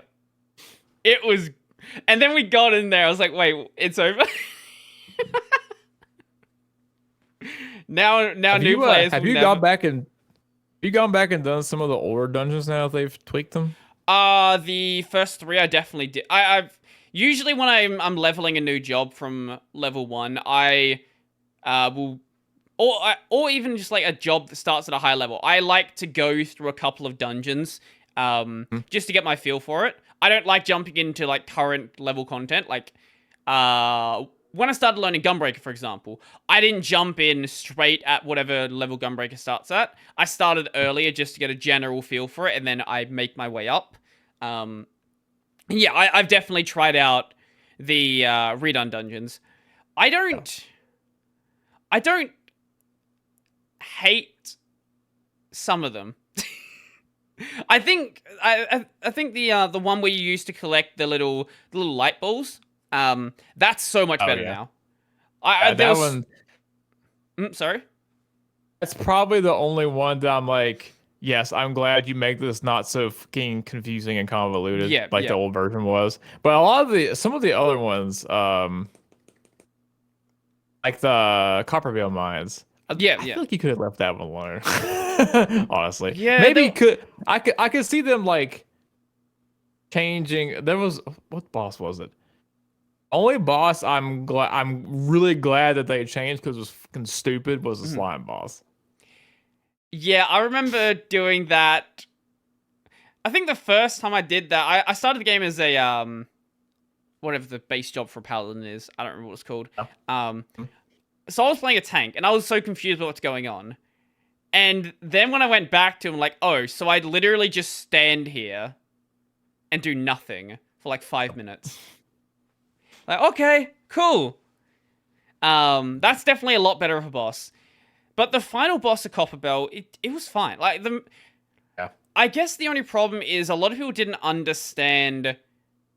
Well, okay, firstly, they didn't need to understand the mechanic in Copperbell for the final boss because there wasn't a mechanic. I'm sure when Realm Reborn was current tier content and the game was, you weren't so over buffed, like overtime potency has been increased, things like that. Also, now you can just go into that max eye level perfectly fine. I'm sure it was harder back then, but it was. Nowadays, I don't even know if there was a mechanic. I saw like someone digging into the wall. Like, I don't know what you're doing. Is that going to affect me in some way? No. No. One thing I do say that I think is useful Mm. about some of the earlier dungeons being revamped is if you're newer players who doesn't know fuck all about anything. I do like the fact that they've started to pepper in some of the more advanced mechanics that happen later at like a baby level in the early parts, so you see them. Okay. So like an example would be in Coppermill Mines, the first boss, yeah. He does the thing where he does like sequential telegraphs that cover most of the room. Right. You basically never saw that for like 2 or 3 expansions before. Okay. That makes sense. So it's like showing you like, oh, it looks spooky because there's like 3 big ass circles covering the whole room, but they're not happening all at once. This one's yes, that happening, one. and then Yeah, this one's okay. happening, and this one's happening. Yeah. Yeah, I've definitely I the first time I ran across that, I definitely didn't understand what was going on and then died. But then you try it a couple of times, you're like, "Oh, so all we have to do is move out of the way of the..." Like, there's one boss later on where it spawns circles around the entire arena. And all you got to do is dodge the first one and then just go back to the original spot and you're fine. Yep. Whereas you might think initially, oh, I've got to, like, run around and dodge it.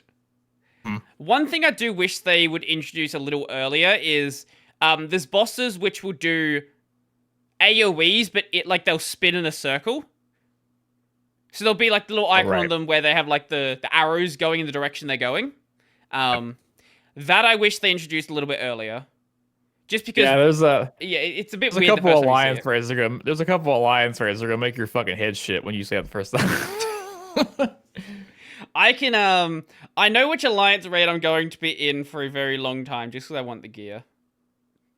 The near raids. I like the gear from I think the first 2 near raids.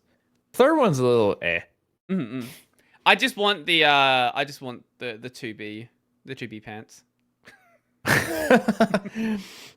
But I know everyone's gonna roll greed on it, without a doubt. Everyone needs them. The good thing is if you're talking about what I think you're talking about, that doesn't drop as pieces. It drops as a coffer that gives you the whole thing.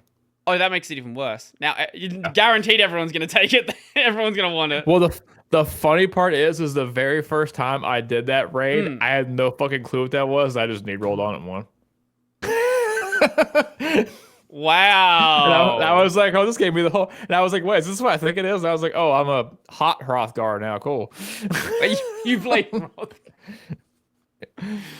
Of course you play Hrothgar. Oh, God. Catgirl is the only correct answer. There was a... actually, there... When I found out about this, I had to do it. So, if you make your retainer a female aura, she becomes a tsundere. So all the different races have like different dialogue, but yeah, as a female aura, she becomes a tsundere. And sometimes she decides to break character, and it's like, I'm not going to indulge your fantasies. I'll see if I can find the F14 female aura retainer.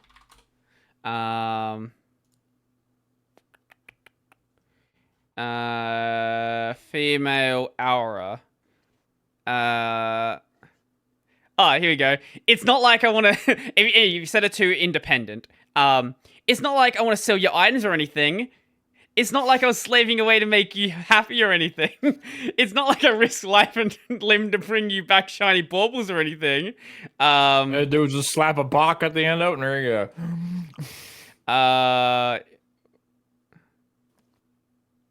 Here we go.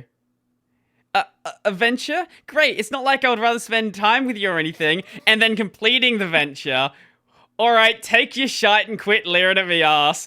What, you can't seriously expect me to humor your fetishes all the time, can you? Damn. I love it. It's beautiful. As soon as I knew that was a thing, I had to. I absolutely had to.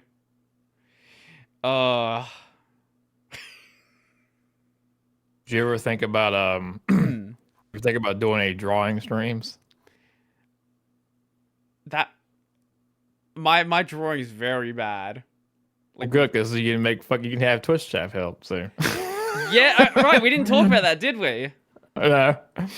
Yeah. So you're making a Krita extension. I am. So my wife streams sometimes, and she uses Krita for digital painting. And one day, randomly, when she was drawing, one of her chatters was like, "Dude, it'd be funny if we could like mess with what you were doing." And I was like, "Holy shit, you're a fucking genius!" And I started looking because I was like, "Wait, somebody has to have made this. This seems too obvious." And I looked for like a day or two, and I was like, "Fuck, there's nothing." Huh. Okay. Well, let me do a little reading. So I did a little reading in terms of like, how do you make a Krita extension? How's it gotta be laid out? Yeah. And had to figure out how to solve some problems because of how I wanted to build it. But as of right now, I do actually have a functioning extension. If you start it, Twitch chat can put in certain commands that will do very basic things to your Krita instance, like that's what the colors you're using, or change the brush size. That's the basic stuff. Yeah, yeah. I had plans later to not make it just chat based, but it could like listen to like channel redeems and stuff. Yeah, to do the same things and do more potentially dangerous things. Like I'm pretty sure I saw an example of this. I'm pretty sure there's a way programmatically in the Krita Python plugin stuff that if you give like a URL, you can literally just pull a fucking image and just load it into the document. So that's fucking, I can picture somebody just being like, okay, yeah, point redeem here, put this image in your front. You know, that one, look, if it can be done, I think that's one we need to avoid doing. If you don't want it to get banned from Twitch. It was that, it's like he got so obsessive he didn't stop to think if he should. If you were going to do that, I think it's much safer to have a list of images that can be loaded in. Or I would at least make it configurable. Or like, maybe the person I wouldn't can let like arbitrary whitelist domains or shit. Yeah. Arbitrary URLs would be, maybe it has it as an option, but yeah, that would be very dangerous. Very, very dangerous. What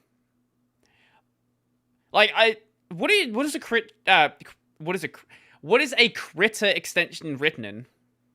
Python. Oh, okay. I thought it was gonna be some like internal like weird language. I think I don't know when they added at some point. That's not like a thing that's always been around. At some point they added in kind of like this. I looked through Krita's source code because I was like, there was nothing there that gave me like auto completion in terms of like what was actually in the Krita package. Oh yeah. And I don't know like, why is there a Krita package here? I don't know if that's here. And apparently I think they use some kind of build tool that basically dynamically creates like some kind of binding between the Qt code and the Python version of Qt stuff. But that's basically what it is from what I can tell. Basically it's just like it has to be structured in a certain way where it apparently uses like a desktop file, like a .desktop file to sort of like list out like the metadata about the plugin. Right. Then it expects to like point that to a directory, and then that has to basically load the Python code. That's actually the reason why I had to figure out something interesting I hadn't had to do with Python before, which is vendor the dependencies. Ah, okay. So, because wanted to know, like, can you even do that? I have no idea. I've only ever written like one-off scripts. I never wrote like a Python project per se. Yeah. Um, and I read about it, and apparently, like, Pip, the package manager, stance is like, we're not fucking with it, basically, because it's too big a pain in the ass.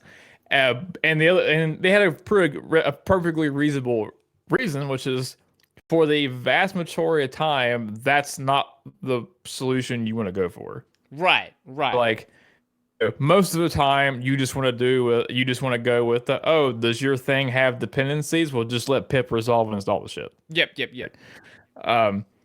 If there's a situation where you can't rely on pip being a thing, then the general next step down is just to package the whole thing as an executable. Right. But then in these really weird one-off cases, this being one of them, where I can't rely on pip being available, and I can't bundle as an executable because the source code has to be available in a format.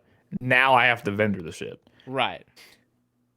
So there actually is a tool literally called vendoring. And there's not much documentation about it because it's used by very few things, pip being one of them. And basically what it does is it reads the same kind of file that like pip does to install dependencies. What it does is it pulls down the source code and actually rewrites the imports in the source code to use the local version. Okay. And there's a bunch of little like caveats you have to figure out sometimes. Like, it can't do that with imports that use dot notation. Like import something dot something dot something. It doesn't like that. If that happens, there's like a step you have to do. You have to assuming you're in like a Git repo, you have to like commit after you've pulled the vendor stuff down and vendors complained that it can't do it. You have to change the code so that it's the way it likes it, not using dot notations. You have to create a patch file using a git diff and put it in a directory, and there's like a configuration thing to say like, here's my patches. Then run it again, and what it'll do is it'll pull it down, apply the patch, then rewrite the code. That's how I had to get like 3 or 4 things to actually vendor correctly. And the only other caveat I haven't run into this is you can only vendor stuff that's written in pure Python. You cannot vendor stuff that has like C bindings or something. Right. That makes sense. That's so stupid. It's so dumb. So I got that to work. And I actually, doing this gave me an idea for another project that I started on too, which is inspired by the OBS WebSocket. Thing, which is basically a embedded REST API that allows you to programmatically control Krita.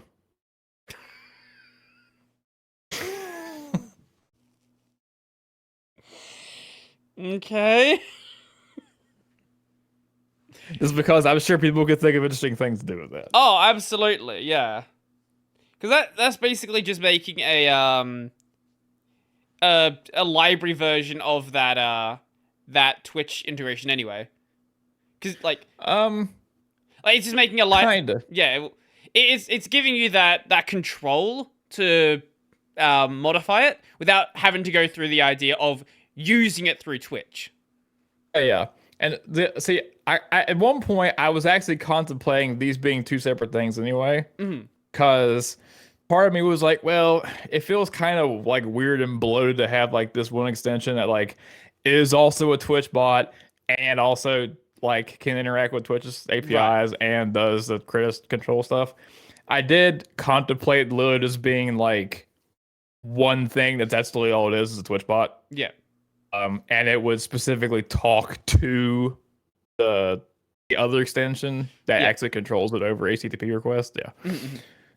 But I decided I was trying to think of like from a user's perspective, it would probably be better if there was just one thing that's just, I just fill out my stuff and ta-da, it just works. Yeah. Rather than having to like orchestrate 2 or 3 things that when this thing happens, it has to send a request over to this address. Yeah, that seems a So little. what you're saying is the outside. Unix philosophy is confusing and stupid. Sometimes it is, yeah. Yeah. But the thing I was using to do the other project, so there's a Python API framework called Fast API. Uh-huh. That's what I'm basically following the same approach where I'm trying to vendor the whole dependency chain. Oh, that's something I should mention about that. It does not automatically resolve downstream dependencies. Your ass gotta go dig that shit out yourself. Like this was literally the process. I vendor Fast API. I noticed in Fast API's iProject.tom or whatever, it says like, oh, it relies on these two things. Okay, I put those in there too. Vendor try to run it, get an error. Cannot this cannot import this. This package doesn't exist. Okay. Okay. Which one was that? Okay, I go to whatever the other product. I think it was like Starlet, which is like a server thing that Fast API sits on top of. Okay, it was this error. What does this need? What needs this, and this, and this? Okay, put those in. Run it again. This package doesn't exist. Okay, go to that. What is that? So you're gonna vendor down the entire chain. Pretty much. At least as far as my code's touching. I probably didn't put in every single thing, but my code's not touching those paths. I don't give a fuck. Sure, yeah. Well, you don't need to support everything. It just needs to be supporting what you need. Yes, sir. That is such a mess. But since I actually have that extension working, and funny enough, I joined I had a bug that turns out wasn't my bug. If I tried to stop the chatbot from the GUI, then start it again, it would hang. It would freeze up. Okay. And I was like, well, that's weird. And I managed to figure out that it wasn't anything I was doing. It's just the way that package was written. It just had a bug where it just hung when it tried to start again, just because I think the state wasn't being cleaned up correctly. Yeah. But I joined that Discord server and I brought it up. The shit, they fixed it fucking 3 hours later. Wow. Yeah, I was like, damn, I like this. Wow, that's impressive. I think it was like not even like an hour before we started. I saw in the message, because he has like the GitHub notification stuff set up in that channel. I saw, boop, new version available. I went, okay. Changed my vendors.txt thing, resynced my vendoring stuff, ran again. Hey, you can turn the chat bot on and off now. Cool. Seems like a pretty useful feature. Yeah. So you said it's like basically working now. So is it ready to use, or is there still more to do? Technically it's usable in its current state. The only part I have to write docs for, because because you're running your own chatbot as part of the extension, you technically have to make your own Twitch developer application thing to get your own client ID and client secret. So I'm gonna do it right up so somebody that can clue what that is knows how to do it. Right. But once that's done, it's everything else should be explanatory in the config and stuff. Yeah. So can you configure like how much of an effect things are gonna have, or? So my plan is, because it's purely chat based right now, there's going to be a configuration setting that controls kind of like a cooldown when someone uses it, so they can't just spam and fuck up whatever the hell you're doing. That I also want it to be able to just turn off just certain things not being able to be messed with. Like if somebody doesn't want somebody to be able to change the size of their brush, they can just turn it off. Yeah. Basic things like that, really. This is such a ridiculous project. I love it. It is. Well, I mean, if not this week, then next week, I'm definitely gonna send you a private clip that's gonna get made when somebody's trolling the fuck out of my wife while she's streaming. I absolutely want to see that, without a doubt. Oh, I will. I know make exactly sure what's gonna happen too. Sorry. I know exactly what's going to happen too. Somebody's going to go brush size 500 pixels right in the middle of her drawing. Oh, so they can specify what they want to set it to. Yeah, so I only have 4 commands on there right now. Okay. There's one that switches the primary and the foreground and background color you're using. Yeah. One changes the foreground, one changes the background, and one changes the brush size. The ones that change the foreground, the background, you have to give it RGB values. Yeah. And then the brush size, you just put out a number in pixels. Mm-hmm. But assuming that you gave it stuff it can actually use, it'll just do it on the UI. I presume you've tested it with things that are not RGB values. Yes, because it has to convert it into an int because everything's a string. Yeah. If it can't convert it into an int, I have a thing to catch it and go, hey, that's wrong. Because I can very quickly, I can see that going very, very badly, very quickly if you hadn't done that. Well, even if because I had to figure out at a certain point that I had to actually convert the thing is coming in from chat into like actual like ints, like that Python says is an int. Yeah. Because otherwise it just kind of like quietly errored out and didn't do anything. The extension was still running, it just didn't do anything when you put the chat command in. Python, I think Python does do some silent. Maybe I'm thinking of a different language. I thought Python did some silent conversion if you just let it pass some stuff around. It probably does, but I just know in this one case it wasn't, and maybe it was doing. It might be because the code that eventually gets handled. Remember, these are just like Python bindings to like C++ code. Yeah. So maybe it doesn't like that. Well, it's always safer to be more explicit with it anyway, just in case you want to do some error handling. Yeah. Well, I hope that goes well. And I'll find out. Well, we're just crossing the 2-hour mark now, so I guess we'll end it there. And alrighty. I've talked about basically nothing on this list of topics, but you know, I can move a lot of them. That's the best episodes. Yeah, exactly. I can move some of these to the solo episode next time. Sure. Yeah, where can people find the plugin when it's available for people to download and all that fun stuff? I'll probably put at least a version of it up on GitHub with a release that's basically just a zip archive to just. And again, I'll have a documentation that says like where it's supposed to go based on whether you're using Linux or Windows or Mac or whatever. Yeah. But that once I have it release up, that's where it'll be. It'll be on GitHub. Okay. Is there any other things you want to shout out? Any page you want to mention? Oh, no, considering I'm still on like what I would consider a extended hiatus. No, not really. You can send people over to your live stream. You want to see the plugin in action? Yeah. If you she usually streams on Wednesdays and Fridays. It's Jawbone Arts on Twitch.tv. Yep. If that chaos ensues, that's where it'll be. Nothing else you want to mention then? No, not really. All right, that's easy.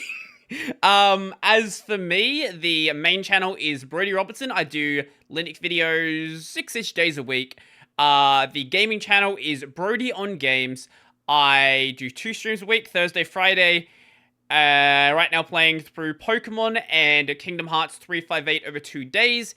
And then if you're listening to the audio version of this, the video version is available basically anywhere you can find...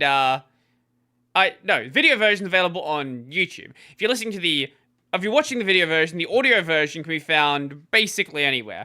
I forgot my outro. Anyway, that's fine. Is what it is. I'll give you the last word. What do you want to say?